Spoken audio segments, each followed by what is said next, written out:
broadcast live from Canada. Host of the Charbonne Report, Michael Charbonne. How are you on this glorious Friday, my brother?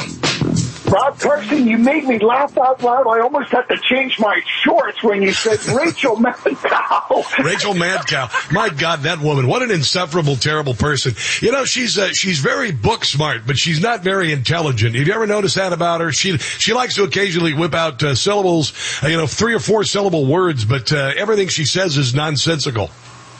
She is the keeper of the passionate pause, where she just looks at you after making some stupid statement and looks at you and kind of goes, it's almost as if she's having an infernal burp and can't talk. I swear to God. You know, it's interesting. I was watching the movie Tarzan, the animated movie from Disney from a few years ago, 1999, and it had Rosie O'Donnell in it. Did you know that at one point Rosie O'Donnell was a comedian?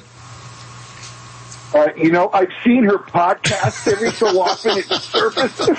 I mean, you could put her picture on contraceptives. I think it would be very, very, very worthy effort. I got to tell you, it's amazing what TDS has done to people. It really, really amazing. She has become such an awful person. If you even look at her, the life is drained from her face. She's such an awful person, and that's happened to so many people, including Rachel Madcow, who now only has one, doing a show once a week. Jen Psaki took over and drove the ratings into the toilet. Let's move on to some stuff about Canada. Now, Donald Trump said that he said that we want to have a union, but we've got to use protection. I don't know if you knew about this. He said You're talking about the dome? The Golden Dome, yes. Hey, at least Donald Trump wants to bring us together, and he wants to use protection. Don't you think that's important? Yes, I mean, considering the largest statistics of sexually transmitted diseases are happening in old age homes, God bless them. Yes, we're 250 years old, for God's sake.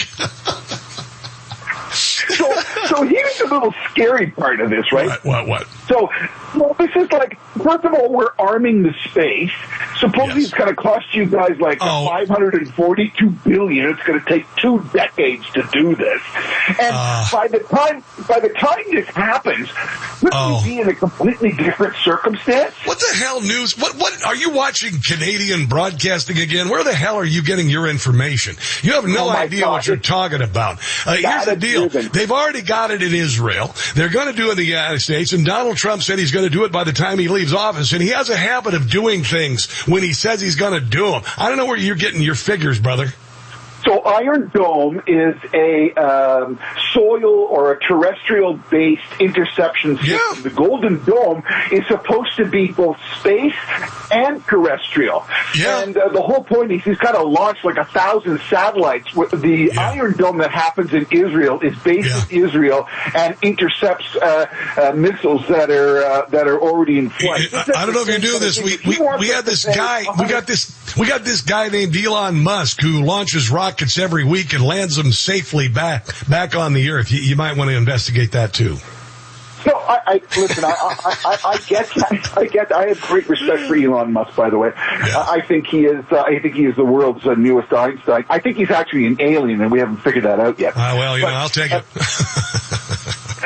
I'm a little suspicious that he wants $175 billion from us, which is going to cost us $242 billion. And we still have NORAD. There's a lot of hair on that tennis ball before we can really have a game. Well, I'll tell you, I think if Donald Trump says he's going to do it, he's going to do it. But I'm going to tell you, I want to get to the crux of this. Donald Trump said we'll cover the cost of it if you guys become our 51st state. Yeah, well, that's not going to happen. You can keep dreaming. I mean, Rachel Maddow is getting married to Donald Trump's son. That ain't going to happen. Canada's a sovereign state. We even have to drag the king over here to make a statement so everybody realizes that. What about Alberta? What about Alberta? They want to leave, for God's sake. Yeah, that's kind of like Las Vegas wanting to leave because they want to own every slot machine in America. It's not going to happen. We are a sovereign state. We love our friends to the south. You're our friends, our neighbors, our family. But there's too many differences, dude. We just can't politically. It wouldn't work. I know. Even if we use protection. Don't you think that it's past now? Don't you think you're going to give this up? I mean, we're selling Donald Trump watches. Can't we concentrate on that instead of the 51st state? I need to get one of those. I'm going to get one of those watches. I never wear a watch. Let me ask you, because you guys are so close to France, you got Quebec and everything and all the Quebecois. What'd you think about Emile Macron getting smacked upside the head by his wife? Well, lip reading. What? So he was like that guilty kid. After he got hit, he goes on and goes, "Hi, how are you? Hi, everybody." Yeah, I know. She got him too. Listen, I got to tell you, I remember one time when my wife and I first dated, on Valentine's Day, we got into a big argument and I dared her. I said, well, go ahead and hit me. And it was the worst thing I could have done. She open-handed almost knocked me unconscious. And that's kind of what happened there. And you don't hit each other like that, but apparently they got a pretty spicy relationship. A man can never hit a woman, but a woman can hit a man. That's the unwritten law. Yes, it is. Well, it's just, as a man, you can never hit a woman. It's just not right. Unless you're defending your life. But that was one of those, get out of here. And she didn't hold his hand going down, and when the lips was going there'd be no looking in France tonight for you, Sherry. Yeah, I think he said married a couple times, whatever that means. I don't even know what that means. But anyway, let me ask you. Now, this is a story that I want to share with you. I just read this. Canada is blocking millions from parks over an apartheid scheme for the indigenous to reconnect with the land. Canadian nature lovers are outraged. A government decision to shutter national parks so Native Americans can have, or Native Canadians can have them. So like the 24-hour closure of the Botanical Beach on Vancouver Island, just for indigenous people. No Native Canadians can go. And apparently that's their way of kind of reconciling with the native people of Canada by closing a lot of your national parks. And Whitey and Frenchie can't go. Only Native Canadians. What do you know about this? They smoke a lot of dope in the West Coast. They grow a lot of marijuana, so you got to understand that's a first. And second of all, the government called them state parks. That's an American reference. We are national parks, so they screwed up on that too. If you can't get the name of the park correctly, you could probably see that there's going to be a little misguided. I think that one of the problems we had, Rob, is that we had the guilty era where as Obama ran around the world apologizing for America, Canada went around apologizing for the bad things that happened to Indigenous people. Yes, there were times, as we look back, and many times that we look back in history, would do things differently, but from the armchair of 2025 compared to when that all went down, sometimes you have to say enough is enough. I think what the Trudeau Liberals tried for the longest time was to use the word reconciliation overboard, where it started to offend every Canadian, Indigenous or not, where it's kind of like, so they don't pay taxes ever. They collect a large amount of money. There is some accusation that the chiefs are getting a lot of the money and not spindling it down to some of the people within the organization. So there's a lot of problems with that. But you know what? I mean, that is a legacy of reverse discrimination. That is an element of DEI that one would hope would be canceled, because that's just not fair. I think I think we have to one day face that, yes, there were horrible things that happened in the past, and we want to make acknowledgement of that so they never reoccur. But we can't deem out punishment and start making things worse by trying to fix it in a bad way. And this is idiotic, because you don't know who the people were before Native Canadians or Native Americans. For instance, if you go down to Mexico, Central America, South America, you would close down all of the pyramids of Chichen Itza pizza for the descendants of the Maya, the Aztec, the Toltec, and whatnot. And that's just stupid. The same goes in France. They got these caves that are, 40,000-year-old handprints in these caves. Are you going to do the descendants of Neanderthals and shut down different landmarks in France? I mean, it's just so stupid. You can't do anything about the past. France just passed a law that you can't smoke in public anywhere near children. Oh, really? Oh, yeah. Yep. The other day, it was funny. When I was in D.C., I was in a hotel, and on the elevator, there's a sign that says that you can't smoke in the elevator or you face a $20 fine. How often do you suppose people get a ticket for smoking in the elevator?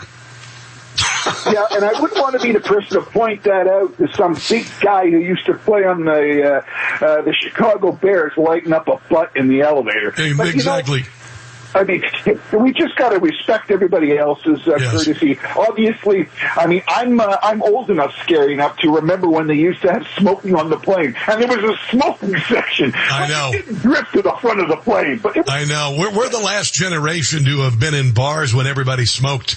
When I was in college, everybody could smoke. I'm glad the bars don't smoke anymore because I don't like coming home smelling like a cigarette. But at the same time, I want to ask you about American politics. With what's going on American universities, I know it's got to be happening. The liberal academia in Canada is overtaking universities up there, surely. But it looks like we're really starting to have an impact on institutions like Harvard, and we're discovering how they have descended not only politically but also with regard to anti-Semitism and whatnot. Are Canadian universities like that, my friend? We do have some that are like that. What the real basis is they're scared to make a stand against people who they feel are expressing their personal rights. But the unfortunate reality is that many of these personal rights that they're expressing are anti-Semitic. Yes. And you have this problem with Gaza where there is misinformation. And any times that you hear Gaza where the deaths are being reported, it's funny. There's never any soldiers who died. It's all kids and women. Of course it is. And so you kind of wonder, well, then where are all the soldiers? And the other point is that those people voted in them. So what has to happen is there has to be an absolute reconciliation of an organization and a government that's going to lead them out of Hamas dominance. And unfortunately, Israel is faced with the problem that if you don't eradicate it, it's kind of like dandelions. If you don't kill all of them and you leave one's going to spread seeds, and you're going to have the lawn full of it again. And I think it's a reckoning that Israel is having to deal with, and they still haven't got the hostages back. So well, I think here's what I'm going to think. Unfortunately, you put Carney in office up there because I think I know, but if you had Bolivia, it would. I think you'd see some of this spreading northward, and maybe seeing what the goodness that's happening here. We're kind of a trial run with regard to getting rid of woke, getting rid of all this nonsense, and I hope it eventually spreads to Canada. But I do appreciate you being on the show. The Charbon Report. Are you going to be on Newsmax this weekend? No, not this weekend. Coming up next week. But we've got lots of stuff. We're getting ready for the G7. So lots of interesting things happening. And I really appreciate you talking about Newsmax's numbers because what they're actually doing and what they're accomplishing is something that hasn't been done in many, many years. So I applaud you for that. And you're a great show. Love to watch your show. I laugh out loud, and it's not very. I'm telling you, Rob, you're great. So we love you, buddy. You know as well as I do. I think we all need to laugh a little bit more. I try to make things funny when I can. Certainly there are times when we have to be serious, but by God, I get kind of tired of all the stress and nonsense of the world. I'd rather have some. I've taken back mockery, ridicule, and comedy from the left, Michael Charbon. And you are quite humorous yourself. I don't know if it's accidental or not, but you're pretty damn funny yourself. Well, thank you. Looks aren't everything. That's okay. All right, where can people find all your work, my brother? Oh, they can go to thecharbonreport.com. I'm on YouTube. They can go to my LinkedIn and michaelacharbon.com. Rob Carson, I love you. Thank you very much. All right, God bless you, brother. You take care of yourself. You bet. Let's take a break. This is the Rob Carson Show.